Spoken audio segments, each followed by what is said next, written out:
গতকাল কাশ্মীরের মাটিতে সন্ত্রাসবাদীদের হামলায় যে সমস্ত মানুষ প্রাণ দিয়েছেন তার পরবর্তী পর্যায়ে যেটা পদক্ষেপ ভারত সরকার ইতিমধ্যে নিয়েছেন। গতকাল রাতে কেন্দ্রীয় স্বরাষ্ট্রমন্ত্রী কিন্তু শ্রীনগরে পৌঁছে নিরাপত্তা বাহিনীর সঙ্গে জরুরি বৈঠক করেছেন ভারতীয় সময় বেলা 1টা পর্যন্ত, রাত 1টা পর্যন্ত। এবং প্রধানমন্ত্রী নরেন্দ্র মোদী সৌদি আরবের তার যে সফর ছিল তা কাটছাট করে আজই ভারতীয় সময় সকালবেলা তিনি সেখানে পৌঁছন। নয়াদিল্লিতে পৌঁছে কিন্তু বিমানবন্দরে তিনি জরুরি বৈঠক করেছেন কেন্দ্রীয় নিরাপত্তা উপদেষ্টা অজিত ডোভাল এবং নিরাপত্তা বাহিনীর উচ্চপদস্থ আধিকারিকদের সঙ্গে। সেখানে উপস্থিত ছিলেন বিক্রম মিস্ত্রি ছিলেন এবং পাশাপাশি ছিলেন এস জয়শঙ্কর বিদেশমন্ত্রী।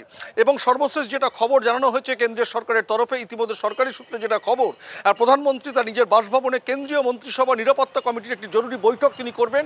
ইতিমধ্যেই আজকে সকালবেলায় শ্রীনগরে পৌঁছে গিয়েছিলেন।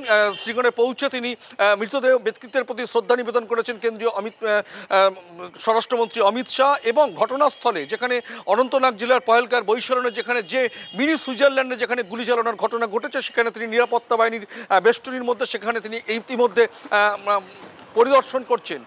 কাশ্মীরের জম্মু কাশ্মীরের সরকারের তরফ থেকে কিন্তু ক্ষতিপূরণ বাবদ মৃতদের প্রতি 10 লক্ষ টাকা করে দেওয়ার কথা ঘোষণা করেছে। ইতিমধ্যেই দেশের রাজনীতিকরা যেমন এই ঘটনাকে তীব্র নিন্দা জানিয়েছেন এবং প্রধানমন্ত্রী নরেন্দ্র মোদী টুইট করে বলেছেন সন্ত্রাসবাদের মোকাবিলায় কিন্তু কাউকে রেওয়াত করা হবে না। যদিও দেশের বিরোধী রাজনৈতিক দলগুলো কিন্তু কেন্দ্রের দিকে কিন্তু আঙুল তুলেছে এই নিরাপত্তা ব্যবস্থা নিয়ে।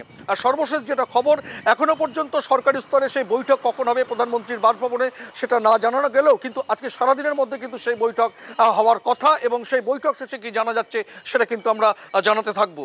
এটাই ছিল আমার কাছে সর্বশেষ update. Paramashis Ghosh, RTV international, Kolkata.